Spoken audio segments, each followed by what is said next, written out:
Querido Mestre Jesus, estamos iniciando a nossa reunião de estudos evangélicos, onde temos buscado entender os vossos ensinamentos através do Consolador prometido, a doutrina espírita, que tem nos esclarecido, nos explicado a respeito da lei de Deus, a fim de curarmos as imperfeições próprias dos espíritos em evolução.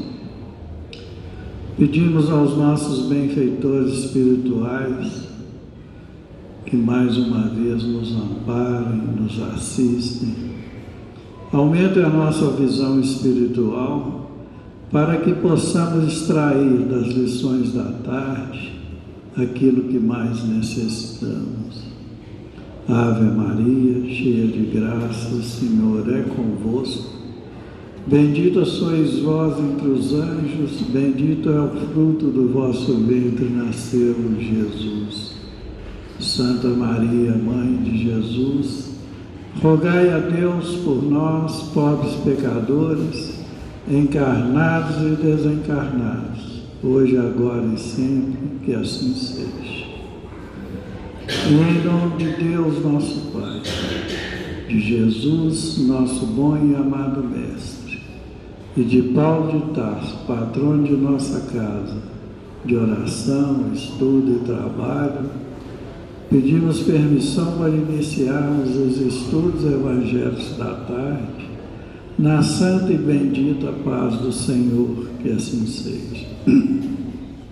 Meus irmãos, essa tarde, por nossos estudos, as nossas reflexões, nós temos o capítulo 9 do Evangelho segundo o Espiritismo, que tem o título de Bem-aventurados que são brandos e pacíficos. E o item dos nossos estudos é o item 1, 2 e 3, que nos falam sobre as injúrias e violências. Bem-aventurados que são brandos, porque possuirão a terra. São Mateus, capítulo 5, verso 5. Bem-aventurados pacíficos, porque serão chamados filhos de Deus. São Mateus, capítulo 5, versos 9. Sabeis que foi dito aos antigos: não matareis, e quem quer que mate, merecerá condenação pelo juízo.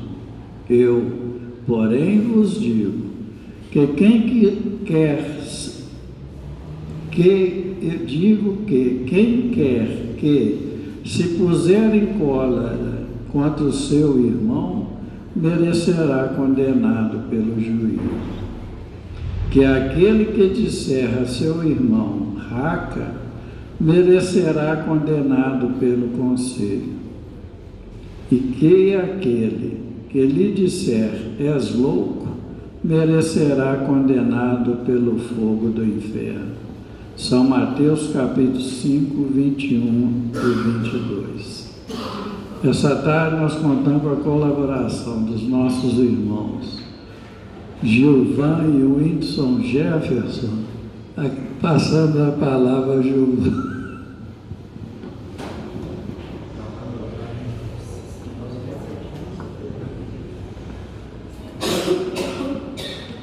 Meus prezados irmãos, boa tarde. Que Jesus nos abençoe mais essa tarde de estudos, abençoe a cada um de nós aqui presentes, encarnados ou não, abençoe essa casa e todas as suas atividades. Bom, meus irmãos, conforme acabamos de ouvir da leitura dos itens 1, 2 e 3 do capítulo 9 da obra O Evangelho segundo o Espiritismo, estamos hoje iniciando os comentários acerca de mais uma bem-aventurança.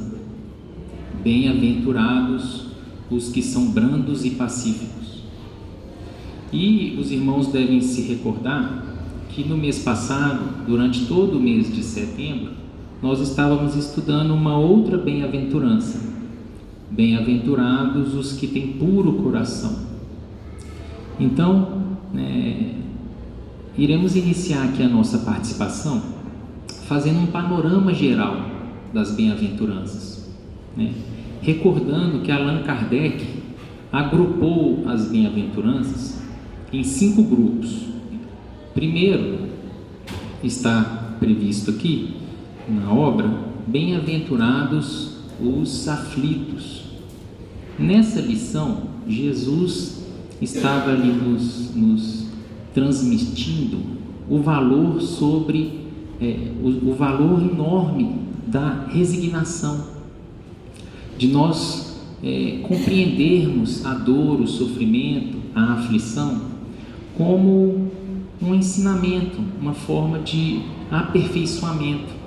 Então, se nós compreendermos bem as nossas lutas, nós iremos tirar algum ensinamento ali que vai nos causar um progresso, uma evolução. No segundo, na segunda bem-aventurança que Kardec nos traz aqui, Jesus diz: bem-aventurados os pobres de espírito. Aqui o enfoque é na humildade que devemos ter diante de Deus, nos submetendo à sua vontade amorosa, sábia, e na humildade diante e perante os nossos irmãos. Depois, bem-aventurados os que têm puro coração. É um ensinamento que nos conclama a sermos pessoas mais simples, a buscarmos a pureza de coração. E hoje estamos aqui tratando da brandura, da mansuetude, bem-aventurados os brandos e os pacíficos.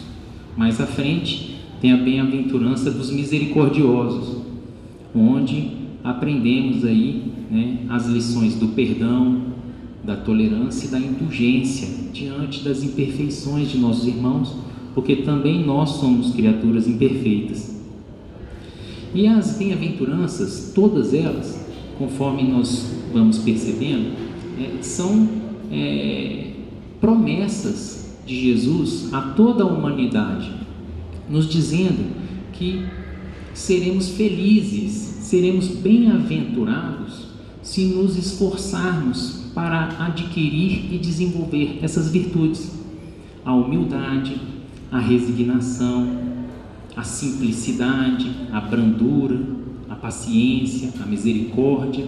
Então, cada uma dessas virtudes, se nos esforçarmos para, pouco a pouco, adquirirmos e fortalecermos essas virtudes, seremos felizes, E todas elas são filhas do amor. O amor, que é o sentimento mais nobre, mais puro e mais poderoso do universo, que é a própria essência do Criador e a base de todas as suas leis. E o amor colocado em ação é a caridade. Então, essas virtudes são formas de se exercer a caridade. Por exemplo, a paciência, a generosidade, o perdão, são formas de caridade moral. A gente não aprende isso aqui? Tem a caridade material e tem a caridade moral. Então, todas essas virtudes, no fundo, decorrem do amor, da caridade. E é preciso sempre recordar que Jesus é o Cristo de Deus, é o governador espiritual desse planeta, o nosso tutor, que já se encontra em perfeita comunhão com o Pai. Então ele é o nosso modelo, é o nosso guia e é o nosso mestre. As suas palavras são palavras de vida eterna, jamais passarão. Então o seu evangelho, que é a sua própria vida, as suas lições, os seus exemplos, constituem um roteiro perfeito que nós todos devemos seguir. E é um roteiro perfeito tão importante que vai nos acompanhar, meus irmãos, ao longo de toda a nossa jornada evolutiva. Porque Jesus, a vida de Jesus, foi ela todinha em total harmonia com as leis de Deus. Então, o que o Cristo ensina está em total harmonia com as leis de Deus. É o seu Evangelho. Então, é o roteiro seguro, o código de conduta que devemos seguir.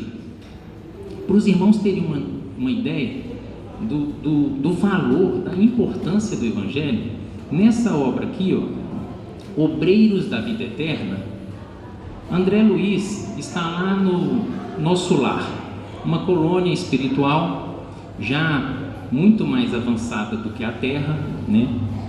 E lá nessa colônia espiritual, ele é convidado a participar ali de uma preleção de um espírito iluminado que viria de regiões mais adiantadas, mais evoluídas que o Nosso Lar.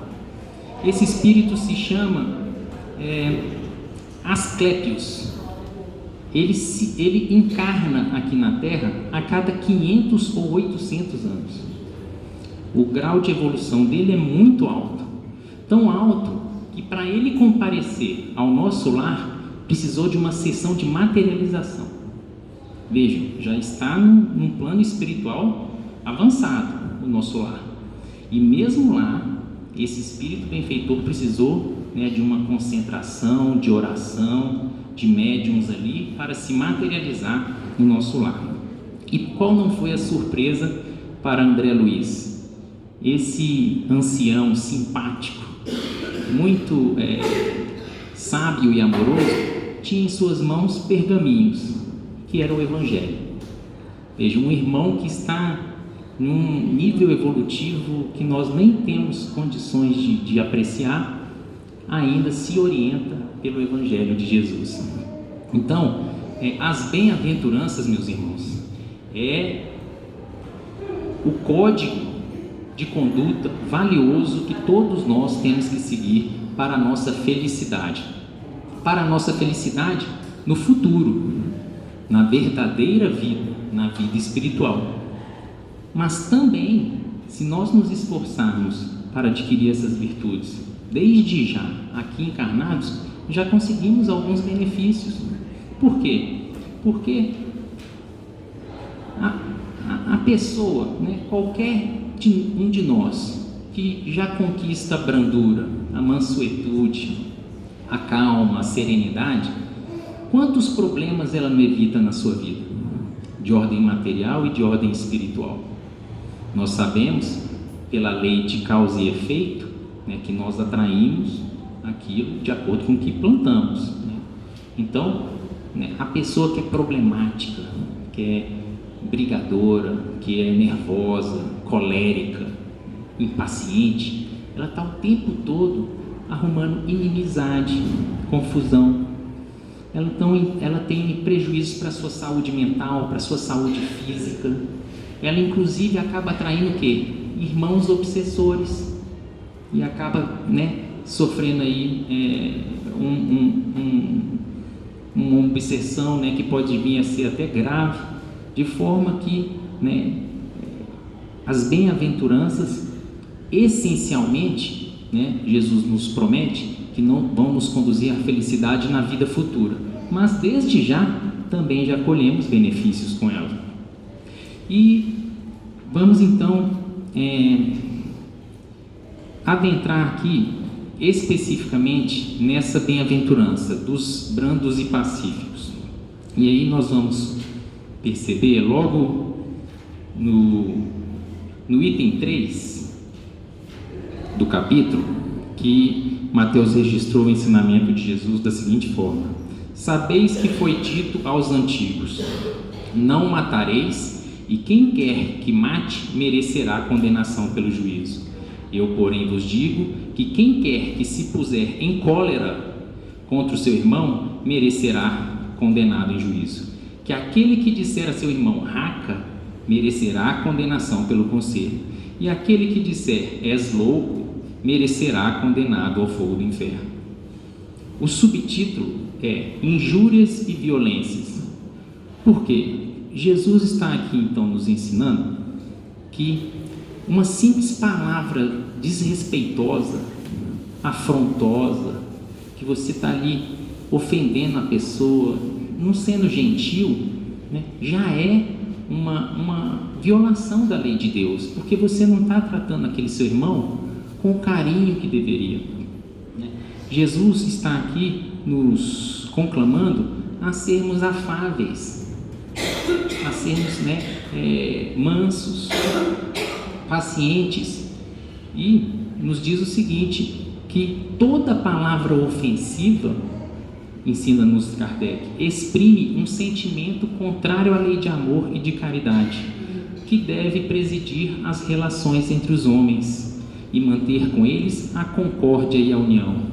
Constitui um golpe desferido na benevolência recíproca e na fraternidade. Entretém o ódio e a animosidade. Então, essa falta de temperança, de calma, acaba conduzindo a um clima de conflito, de animosidade, e dali as coisas podem se agravar. Ao se referir que os brandos, os mansos e os pacíficos conquistarão a terra e serão chamados filhos de Deus, o mestre estava nos dizendo que esses que são brandos e pacíficos, eles que aparentemente são vencidos, derrotados e humilhados, no fundo eles são vitoriosos. Por quê? Porque essas agressões, essa violência que é perpetrada pelos conquistadores, pelos que são mais fortes, ela no fundo constitui uma derrota, porque esses irmãos que ainda estão ofendendo, agredindo, eles não vão acompanhar a evolução do planeta. E ao não acompanhar a evolução do planeta, nós já aprendemos aqui, o que acontece? Vão reencarnar em planetas mais primitivos do que a Terra. E quem vai continuar encarnando na Terra? Os brandos, os mansos, os pacíficos, os humildes. Eles herdarão a Terra. Então, meus irmãos, esses ensinamentos são muito valiosos e nós temos que nos esforçar ao máximo, muito embora seja bastante difícil, nós temos que nos esforçar para conquistá-los. Trouxemos aqui uma lição muito bonita do livro Boa Nova, onde Humberto de Campos, mais uma vez, nosso querido irmão X, narra com detalhes impressionantes esse dia maravilhoso que aconteceu aqui na humanidade, o dia do Sermão do Monte. Nos narra, irmão X, o que aconteceu antes, durante e logo depois esse dia iluminado. E aí Humberto de Campos nos conta o seguinte: difundidas as primeiras claridades da Boa Nova, todos os enfermos e derrotados da sorte, habitantes da região ali de Cafarnaum, se dirigiram para essa cidade e formavam ali turbas ansiosas. Os companheiros do mestre, os apóstolos, eram os mais requisitados, porque esses irmãos, o povo, queria o auxílio de Jesus, o benefício imediato ali de uma cura, de uma preleção ali que lhes animassem, lhes dessem esperança. E logo pela manhã desse dia, desse belíssimo dia, um pequeno grupo de infelizes procurou Levi, Mateus, que era um coletor de impostos, um publicano, então um apóstolo, que tinha um nível intelectual e econômico muito acima da média. E aí Levi, Mateus, foi procurado por um grupo de infelizes e desejavam explicações sobre o Evangelho do Reino. O coletor da cidade manifestou certa estranheza e disse: afinal, o novo reino congregará todos os corações incertos e de boa vontade, que desejem emanar-se como filhos de Deus. Mas que podereis fazer na situação em que vos encontreis? e, dirigindo-se a 3 desses conhecidos pessoais, falou convicto: que poderá realizar, Lisandro, aleijado como és? E tu, Áquila, não foste abandonado pela própria família sob o peso de sérias acusações? E tu, Pafos, acaso edificarias alguma coisa com as tuas atuais aflições? Os interpelados entreolharam-se cabisbaixos e humilhados. O grupo de pobres infortunados retirou-se em desalento. No entanto, o mestre pregaria no monte àquela tarde, a quem sabe ministraria os ensinamentos de que necessitava. Então, Levi humilhou aqueles irmãos ali, entendendo que eles não iam poder contribuir em nada para a construção do reino de Deus. E passado alguns instantes, Jesus chega na companhia de André e vão para a casa de Levi. E lá, Levi, de forma super ingênua, conta para o mestre o que aconteceu, achando que tinha feito certo. E aí ele fala com Jesus: que conseguiria o evangelho do reino com esses aleijados e mendigos? Mas lembrando-se de súbito que os demais companheiros, os outros apóstolos, eram criaturas pobres e humildes, acrescentou: é justo esperemos alguma coisa dos pescadores de Cafarnaum. São homens fortes e desassombrados, e o bom trabalho lhes cabe. Não vejo, porém, como aceitar a contribuição desses afortunados e vencidos que nos procuram.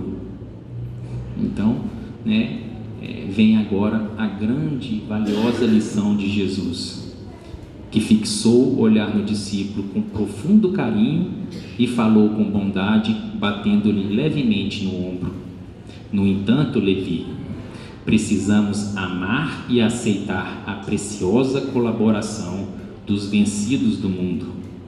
Se o Evangelho é a boa nova, a boa notícia, como não há de ser a mensagem divina para eles, tristes e deserdados da imensa família humana?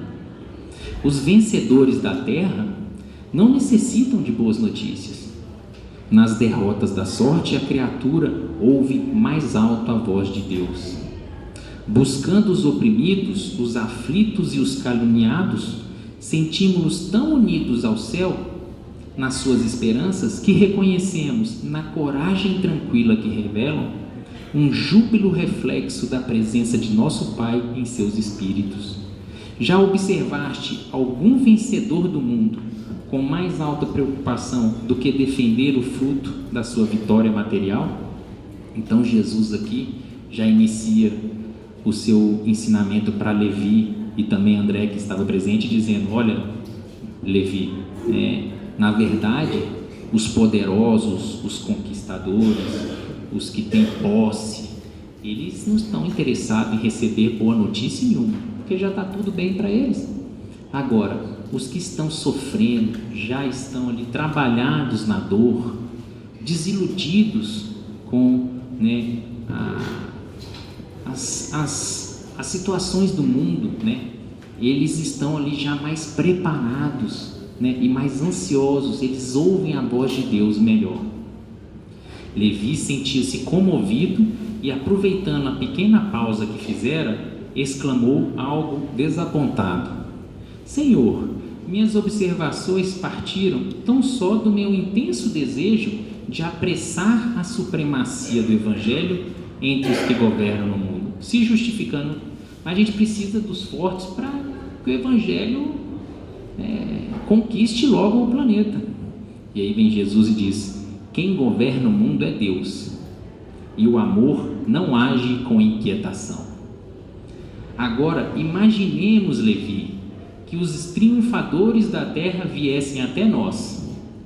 Figuremos alguns generais romanos chegando a Cafarnaum com seus troféus numerosos e sangrentos, afirmando-se desejosos de aceitar o Evangelho de Deus, o Evangelho do Reino de Deus, e oferecendo-se para cooperar com o nosso esforço.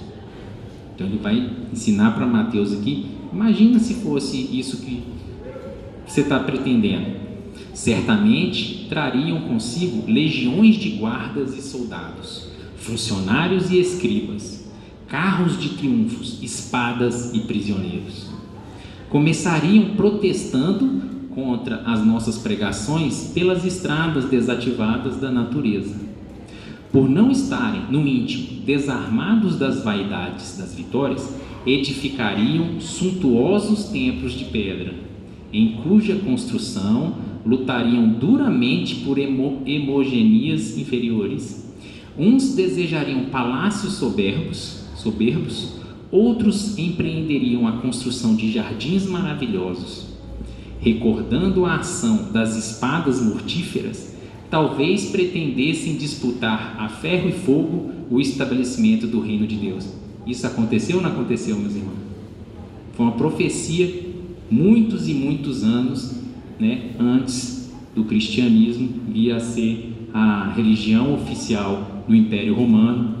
E aí templos suntuosos de ouro, cruzadas, guerras santas, que de santas não tinha nada, Inquisição, tudo que Jesus falou aconteceu. E seria justo, Levi, trabalhássemos para cumprir a vontade de nosso Pai, aniquilando seus filhos, nossos irmãos? O apóstolo ouviu assombrado em face da profundeza da sua argumentação. E o mestre continuou: até que a esponja do tempo absorva as imperfeições terrestres, diante de séculos de experiência necessária, os triunfadores do mundo são pobres seres que caminham entre tenebrosos abismos. Vejam, meus irmãos, então quem o mundo acha que é vitorioso, no fundo ele é o quê? Perdedor. E os que são muitas vezes tidos como vencidos, derrotados, são vitoriosos no mundo espiritual, que é onde é a verdadeira vida. É imprescindível, pois, atentemos na alma branda e humilde dos vencidos. Para os seus corações, Deus carrega bênçãos de infinita bondade. Esses quebraram os elos mais fortes que os acorrentavam às ilusões e marcham para o infinito do amor e da sabedoria. O leito de dor, a exclusão de todas as facilidades da vida, a incompreensão dos mais amados, as chagas e as cicatrizes do espírito são luzes que Deus acende na noite sombria das criaturas. Suas almas são a terra fecundada pelo adubo das lágrimas e das esperanças mais ardentes, onde as sementes do Evangelho desabrocharão para a luz da vida. É aquela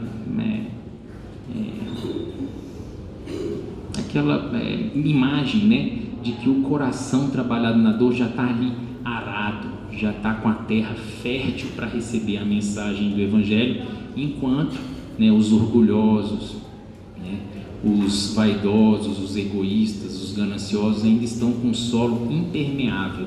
A semente vai bater ali e não vai criar raiz. E continua Jesus: suas almas são a terra fecundada, onde as sementes do Evangelho desabrocharão para a luz da vida. Eles saíram das convenções nefastas e dos enganos do caminho terrestre e bendizem o nosso Pai, como sentenciados que experimentassem no primeiro dia de liberdade o clarão reconfortante do sol. André e Levi escutavam de olhos úmidos os conceitos do Senhor, cheios de sublimada emoção. Nesse inteirinho, ou seja, nesse momento, chegaram Tiago, João, Pedro e todo o grupo se dirigiu alegre para um dos montes próximos. Então, esse aqui foi o que aconteceu no mesmo dia do Sermão do Monte, algumas horas antes. E aí chegou o grande momento. Prossegue então Humberto de Campos. O crepúsculo, ou seja, o pôr do sol, descia num deslumbramento de ouro, as brisas cariciosas. Ao longo de toda a encosta, acotovelavam-se a turba imensa. Muitas centenas de criaturas se aglomeravam ali, a fim de ouvirem a palavra do Senhor, dentro da paisagem que se aureolava pelos brilhos singulares de todo o horizonte pincelado de luz. Eram velhinhos trêmulos, lavradores simples e generosos, mulheres do povo agarradas aos filhinhos. E entre os mais fortes e sadios, viam-se cegos e crianças doentes, homens maltrapilhos, exibindo chagas que corroíam as mãos e os pés. Todos se comprimiam ofegantes. Ante os seus olhares felizes, a figura do mestre surgia na eminência enfeitada da vegetação, onde perpassavam brandamente os ventos amigos da tarde, deixando perceber que se dirigia aos vencidos e sofredores do mundo inteiro, e como que esclarecendo o espírito de Levi, pelo que aconteceu antes, que representava a aristocracia intelectual entre os discípulos, na qualidade de cobrador de tributos, Jesus, pela primeira vez, pregou as bem-aventuranças celestiais. Sua voz caía como bálsamo eterno nos corações desditosos. Bem-aventurados os pobres e aflitos. Bem-aventurados os sedentos de justiça e de misericórdia. Bem-aventurados os pacíficos e os simples de coração. Por muito tempo falou do reino de Deus, onde o amor edificaria maravilhas perenes e sublimadas. Suas promessas pareciam dirigidas ao incomensurável futuro humano. Incomensurável, não dá nem para medir. Do alto do monte soprava um vento leve. As brisas da Galileia se haviam impregnado da virtude poderosa e indestrutível daquelas palavras e, obedecendo a uma determinação superior, iam espalhar-se entre todos os aflitos da terra. Quando Jesus terminou a sua locução, algumas estrelas já brilhavam no firmamento como radiosas bênçãos divinas. Muitas mães sofredoras e oprimidas, com suave fulgar nos olhos, lhe trouxeram os filhinhos para que ele os abençoasse. Anciães de fronte nevada pelos invernos da vida lhe beijavam as mãos. Cegos e leprosos rodeavam com semblante sorridente e diziam: bendito seja o Filho de Deus. Jesus acolhia-os satisfeito, enviando a todos o sorriso de sua afeição. E olha que parte, para encerrar aqui a nossa participação, que parte interessantíssima. Levi sentiu que naquele crepúsculo inovidável uma emoção diferente lhe dominava a alma. Havia compreendido que os que abandonam as ilusões do mundo para se elevarem a Deus, observando as filas dos humildes populares que se retiravam, tomados de imenso conforto, percebeu que os pobres amigos que o visitaram à tarde desciam o monte, abraçados com uma expressão de grande alegria, como se animasse em júbilo sem limite. O coletor de Cafarnaum aproximou-se daqueles três e saudou transbordante de alegria, compreendendo que o ensino do Mestre, em toda a sua luz, abrangia o porvir infinito do mundo. Olha aqui a humildade de Levi, né? Reconheceu que estava errado, entendeu a mensagem de Jesus e foi lá, né, se fraternizar ali com os irmãos. No dia imediato, o ex-publicano abriu suas portas a todos os convivas daquele crepúsculo memorável. Jesus participou da festa, partiu o pão e se alegrou com eles. E quando Levi abraçou o aleijado Lisandro, com a sinceridade de sua alma fiel, o mestre o contemplou enternecido e disse: Levi, meu coração se rejubila hoje contigo, porque também são bem-aventurados os que ouvem e compreendem a palavra de Deus. É uma lição muito emocionante, né? Que nos toca profundamente o coração. E vamos então encerrar aqui na nossa colaboração, pedindo a Jesus que continue nos abençoando, nos guiando e nos amparando a todos. Fiquem com Deus.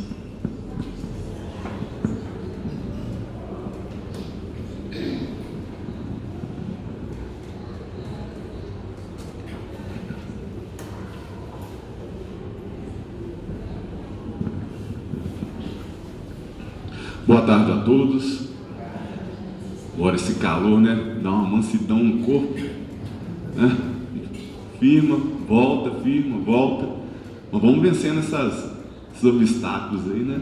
Depois do almoço, calor danado, ventilador ligado, fazendo um soninho, mas Deus nos está nos abençoando, os benfeitores espirituais também, né? Soprando nos nossos ouvidos, nos nossos corações, para que a gente possa, quem sabe aí, guardar nem que seja um pouquinho das belas e boas mensagens como foram as trazidas aqui, aquelas comentadas pelo nosso irmão Gilvan. Interessante, meus irmãos e minhas irmãs, é como as bem-aventuranças, né, elas são ricas de ensinamento, né? O quanto que a gente pode explorar, e o nosso dever hoje, né, nós estamos tendo a oportunidade de explorar esse mês esse mês de outubro, aos sábados, praticamente o Solar vai dedicar a estudar o capítulo 9, bem-aventurados são brandos e pacíficos. Portanto, uma grande oportunidade que nós temos para parar, refletir, né? Ouve, vai embora, pensa, volta, vai ouvir de novo, e assim nós vamos fazendo o quê? Trabalhando essa pedra bruta, né? Nós ainda guardamos e somos ainda. E por essa riqueza é que atravessa aí o tempo, o espaço, né? Reportando essa passagem, né, que o Gilvan comentou, no meio da Boa Nova. Se nós vamos em outros livros, como por exemplo Jesus no Lar, tem um capítulo 17, salvo engano, é Exaltação à Cortesia, que você vê a grosso modo o grande embate que era dos discípulos, dos apóstolos com Jesus sobre essa temática de ser brando e ser pacífico.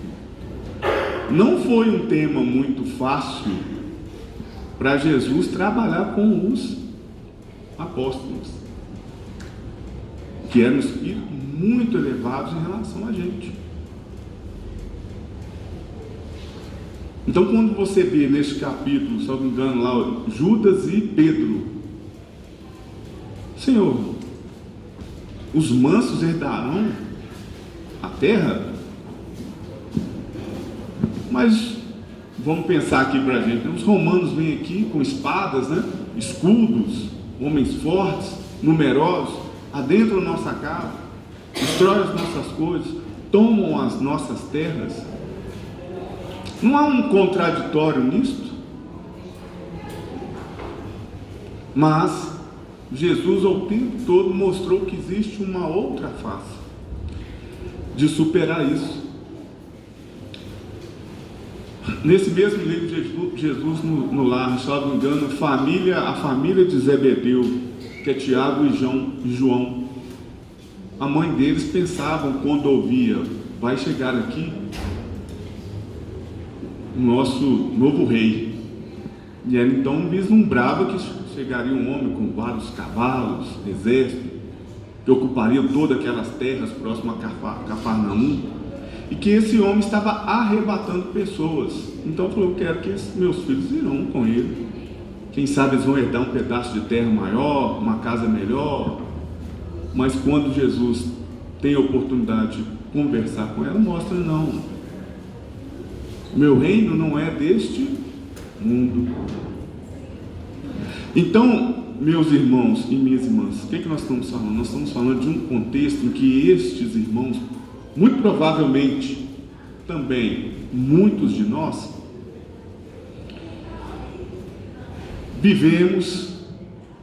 tivemos que passar de quê? Subjugação, submissão, violência extrema, até corpórea. E é nesse contexto de extrema tristeza, desagravo, opressão, é que Jesus tenta levar este alento para esse povo. Porque a solução era pela força. A solução, via de regra, era pela força. Começava com os impropérios, portanto, as próprias injúrias, e às vezes acabava na luta, no contato corpo a corpo, por meio de utilização de armas e morte. Era assim que resolvia as coisas. Mas Jesus tinha sua missão de trazer a paz, a pacificação. Ele precisava arrebatar e demonstrar que existe outras possibilidades da gente resolver as coisas, que não pela força bruta, pela violência e incompreensão, que é possível ter um momento de calma, de tranquilidade, de um fala, outro escuta, né? Vamos conversar, o diálogo, né? A boa compreensão. E assim ele tenta, por meio deste ato que é da bem-aventurança, mostrar que existe sim uma forma de ser brando e pacífico nesse contexto. Mas nós não vamos também puxar aqui, tem um livro do Caio Van Schutel que vai falar sobre as parábolas evangélicas, e ele comenta o seguinte: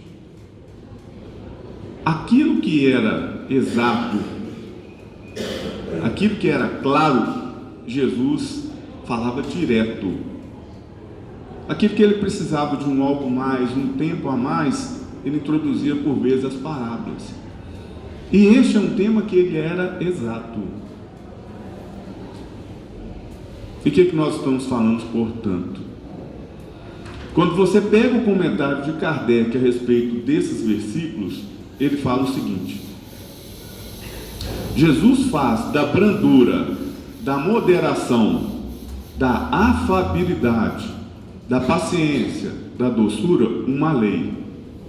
Gravem isso. Vamos gravar isso. Jesus faz da brandura, da moderação, da mansuetude, da afabilidade, da doçura, uma lei. Se é lei, nós temos que entender que isso, portanto, emanada por Jesus, é uma lei divina. E o que nós já aprendemos sobre a lei divina? Ela não muda no tempo e nem no espaço. Ela é imutável. E se, portanto, ela é uma lei imutável, não tem como a gente fugir. Ixi, então agora complicou. Então tem que ser brando, pacífico, afável? Tem. Não tem como fugir? Não. Mas eu quero ser estressado, brigão, intolerante? Perfeito. Mas você vai ter que cumprir isso. Pode demorar uns 5 anos, 10 anos, 50 anos. Como o Gilvan comentou, o espírito, né, de grandeza superior que encarna às vezes ou vem ao nosso mundo de 800 em 800 anos, já está mais avançado. Mas se persiste ainda esse comportamento em que Jesus não abria mão de exemplificar, a vida dele toda foi o quê? Mansuetude, doçura, afago. Mesmo no momento da crucificação, os soldados romanos chegavam para Herodes, e Herodes perguntou: como está o prisioneiro? Sereno. Como é que é? Uma serenidade indiscutível, tranquilo. E o que fica desse exemplo? A força, o poder, o domínio, a imposição, ela passa, trocas. De Herodes, vieram outros, a gente às vezes nem lembra do nome. Mas o exemplo de Jesus, da mansuetude, da tranquilidade, da paciência, está aqui presente. 7 de outubro de 2023 está aqui presente. Quem foi o governador ou quem gerenciou aquela região depois de Herodes? Peraí que eu tenho que ir no livro recordar. Mas o exemplo que deveríamos entender e compreender permanece até hoje. Então, portanto, meus irmãos, se é uma lei, e se eu não tenho como deixar de cumprir, por que não cumpri-la o mais rápido possível? E é isso que nós estamos buscando. Compreender o significado dessa lei de forma a internalizar e modificar o nosso comportamento e seguir no caminho reto. E aí nós vamos recorrer a vamos dizer, um grande irmão que no ato de benevolência para conosco chegou para o espírito de irmão X e falou: olha, eu passei por isto, gostaria que você replicasse para os nossos irmãos que estão na terra, para que eles possam ter a noção exata de que isso tem impacto sobre a vida. Que foi a história do nosso irmão Belarmino Bicas. É uma história que, useira e vezeiramente, ela é contada aqui no Solar. Mas que é muito interessante porque esse irmão Belarmino Bicas, ele teve a preocupação de contabilizar quantas vezes e os momentos pelos quais ele foi perdendo o tônus da vida. O tônus da vida. Ele era para morrer ou desencarnar com 80 anos de idade. Por causa desses atropelos, desses desentendimentos que nós comentamos aqui, ele reduziu a sua vida em 22 anos, desencarnando, portanto, com 58 anos de idade. Mas o que mais impressiona, meus irmãos e minhas irmãs, é se isso não está acontecendo com a gente. E se estiver acontecendo com a gente, desperta um outro sentido também. Porque nós vamos perceber que a verdadeira guerra não é para fora, é com a gente mesmo. Como é que é? Se a gente identifica que por vezes eu me encontro diante de tantas e tantas situações que tiraram o tônus da vida do nosso irmão Belarmino Bicas, e acontece comigo, portanto, essa guerra é interna, de dominar as nossas exasperações, de dominar as nossas emoções, de dominar as nossas impaciências, nossas intolerâncias, porque não dominando a gente vai externalizar, e externalizar vai alcançar o próximo. Portanto, essa terra que Jesus comenta, bem-aventurados os mansos, porque eles herdarão a terra. Por quê? Porque aquele que é manso, que é pacífico, todo mundo que é próximo. Ele contagia por meio do seu exemplo, por meio da sua paciência, do seu amor, da sua tolerância, da sua amizade, da sua empatia. Ele consegue controlar o impulso de negatividade. E aí ele comenta com o nosso irmão X. E exibindo curioso papel, Belarmino acrescentava: conte o meu caso para quem esteja ainda carregando a bobagem do azedume. Fale do perigo das zangas sistemáticas. Insista na necessidade da tolerância, da paciência, da serenidade, do perdão. Rogue aos nossos companheiros para que não percam a riqueza das horas de susceptibilidades e amuros. Explique o pessoal da terra que mau humor também mata. Mau humor também mata. Foi então que passei a leitura da interessante estatística de irritações que não me furto a satisfação de transcrever. Belarmino Bicas, número de cóleras, mágoas desnecessárias, com a especificação das causas respectivas, de 1936 a 1956. Vamos observar então o que ele anotou. 1811 situações em que, em razão de contrariedades, em razão de desavença, desencontro, em família, é o maior número. E a gente entende, já ouviu falar também, que o lar é a escola das almas, onde tudo vai passar e vai acontecer. Então quer dizer que essa mansetude, a paz, eu tenho que começar a trabalhar dentro de casa? Perfeito, é um bom espaço, 1614 exasperações por alterações com a esposa, em divergência da conduta doméstica e social. A maionese, ao macarrão, a escova de dente, a toalha molhada, não é isso? A cama desarrumada. Paciência, tolerância. 1801, por motivo de desgosto com os filhos, genros e noras. Tudo próximo, E esse aqui, meus irmãos, vamos prestar mais um pouquinho de atenção. 11 casos de exasperações por descontentamento com os netos. Puxa vida, hein? Os netos, que é um símbolo para todos, extremo carinho e amor, principalmente entre os avós. Mas mesmo assim ele registrou 11 casos de exasperações com os netos. E para adiantando aqui, 614 casos mal entendidos com os vizinhos, 315 com os amigos íntimos. Então não é amigo.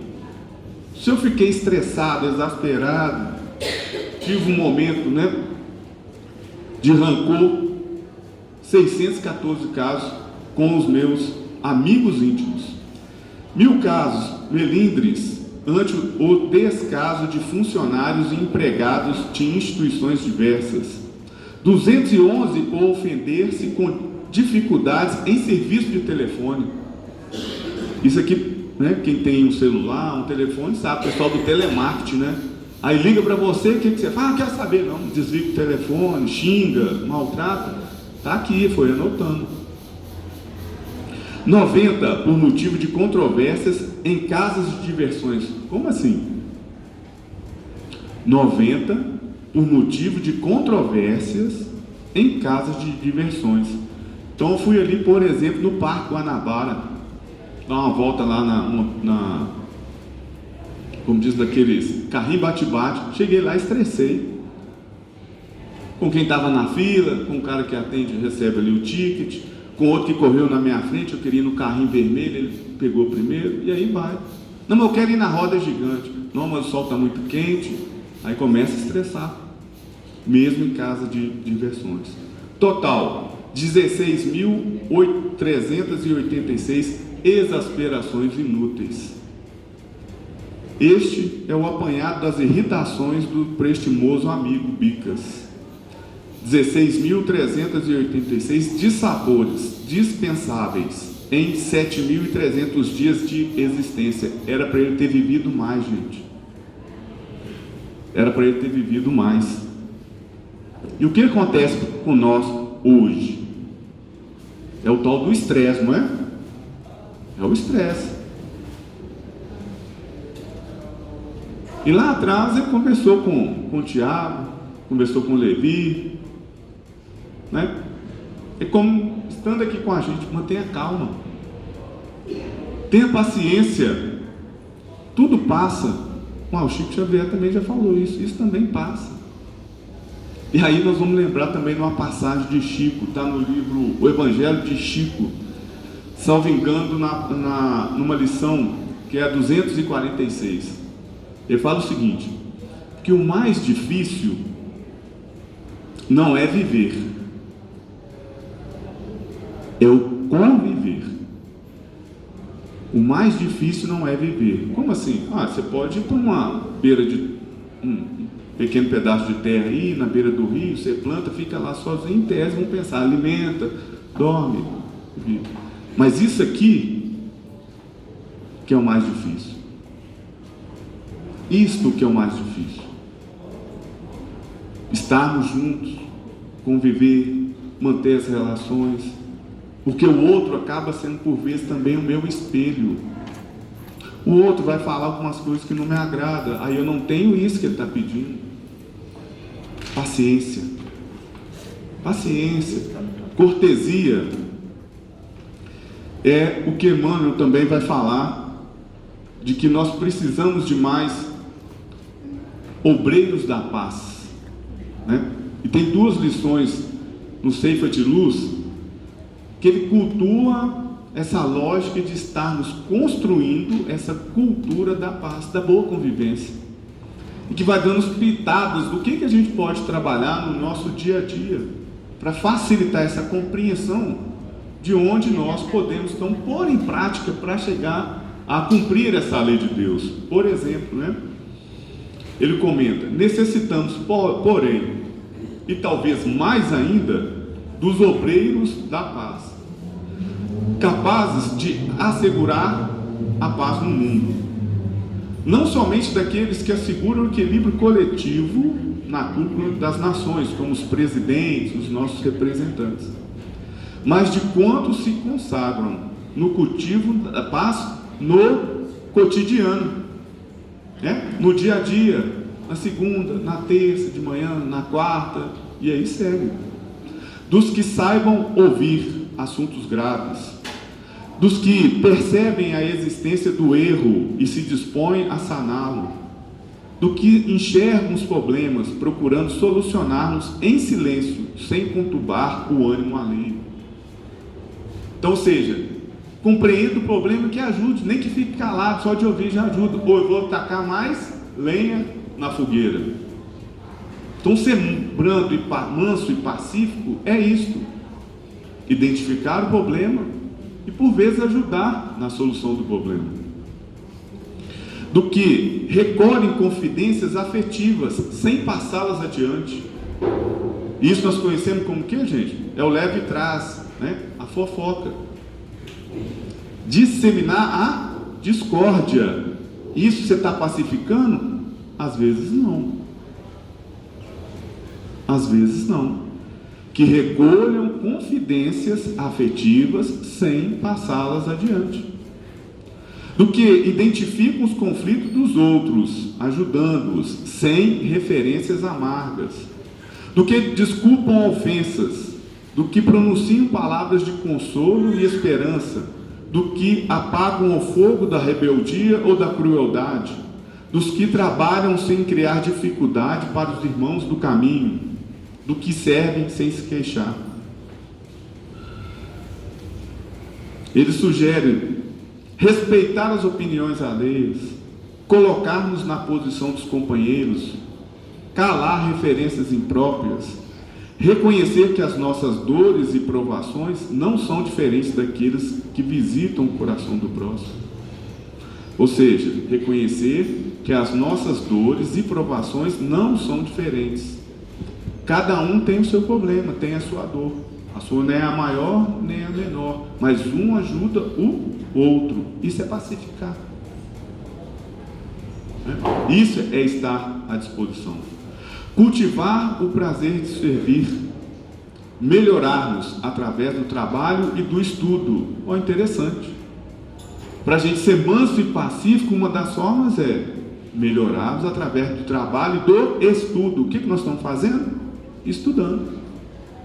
Nós estamos ouvindo a sementinha aqui, ó.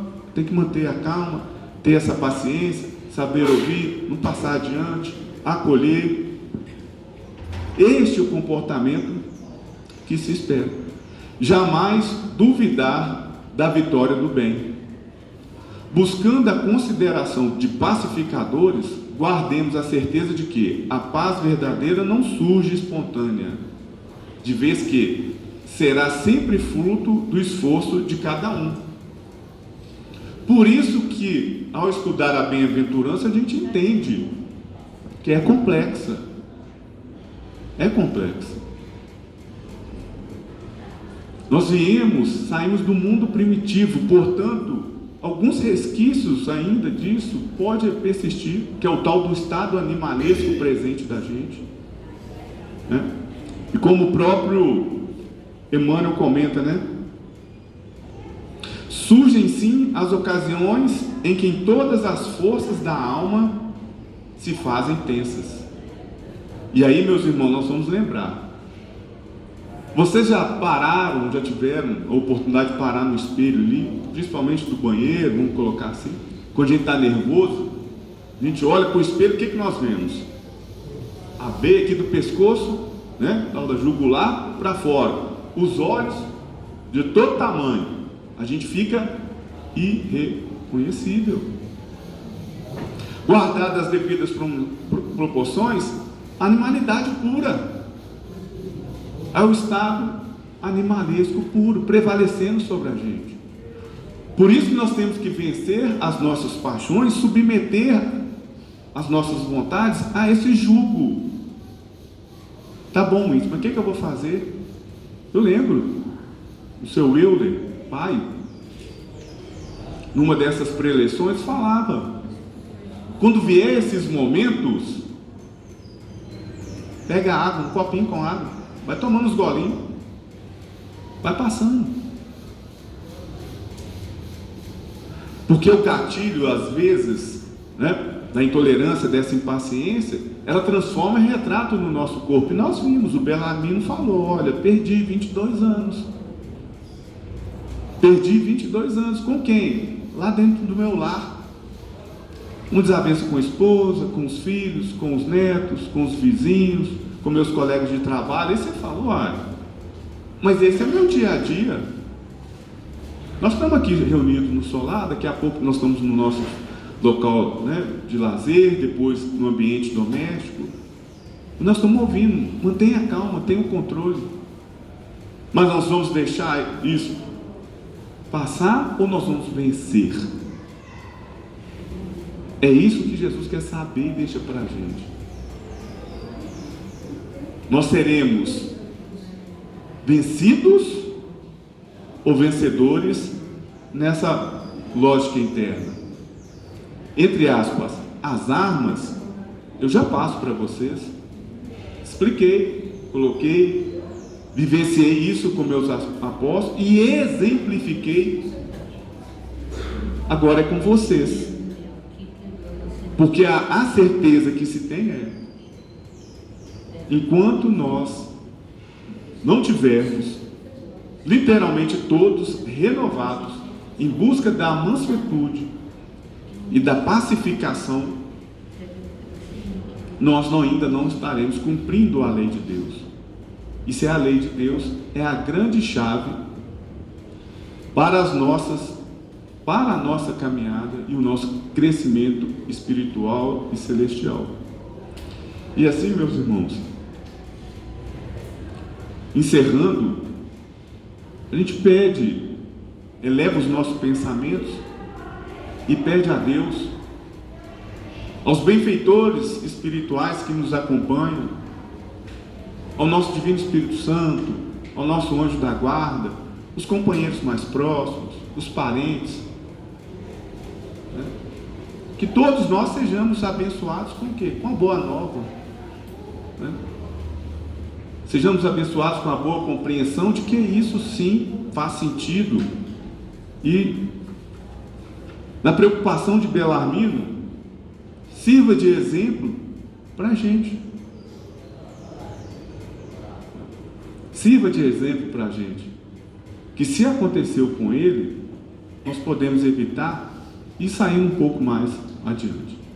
Então, que Deus ampare a todos vocês, continue abençoando a tarde, né, maravilhosa aí de sábado, que as boas intenções, as boas vibrações, as boas energias, né, possam passar por vocês, estar com vocês, que possam iluminar o pensamento de vocês, iluminando o pensamento de vocês, possam alcançar, sobretudo os parentes, os amigos de cada um, né, Aqueles que estão passando por um motivo de aflição, ou aqueles que estejam internados nos hospitais, estejam, porventura, em decorrência da sua trajetória, da sua caminhada, mas infelizmente, às vezes, nos presídios, nos manicômios, nas ruas, é que Deus possa aparar a todos nós neste sábado. É que Jesus abençoe a todos.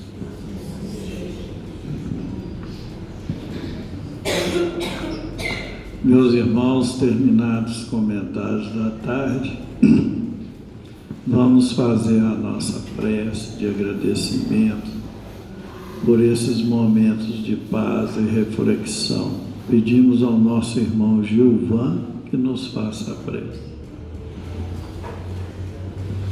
Amado Mestre Jesus, querido Mestre, elevamos nosso pensamento ao alto, ao final de mais uma reunião evangélica, rogando ao Senhor que continue nos abençoando, nos amparando e nos guiando, que derrame suas bênçãos de amor e de misericórdia sobre cada um de nós aqui presentes, encarnados ou não, que abençoe ainda e em especial aos irmãos que se encontram em duras provações, nos hospitais, nas enfermarias, nos presídios, nas ruas, onde houver dor, sofrimento, desespero, onde houver um irmão ainda nas sombras do crime, da ignorância, da intolerância e do ódio, que os amigos benfeitores possam derramar sobre cada um de nós o consolo, as bênçãos de que necessitamos para seguir caminhando, combatendo o bom combate, buscando o aperfeiçoamento espiritual, a aquisição das virtudes. Rogamos ao Senhor, Mestre, que oportunidades como essa de estudo se multipliquem em nossas vidas e que saiamos daqui um pouquinho melhor a cada dia. Pai nosso que estais no céu, santificado seja o vosso nome.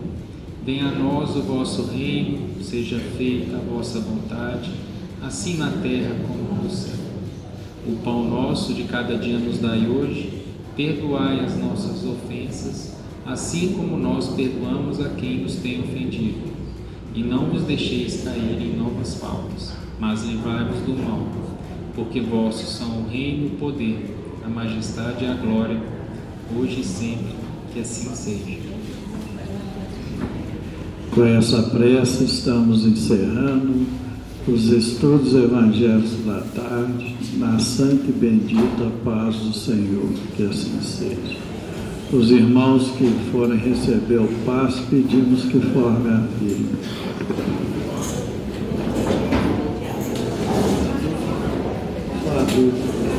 Vai ter médico de adulto, quem for receber a ficha, permaneçam assentados.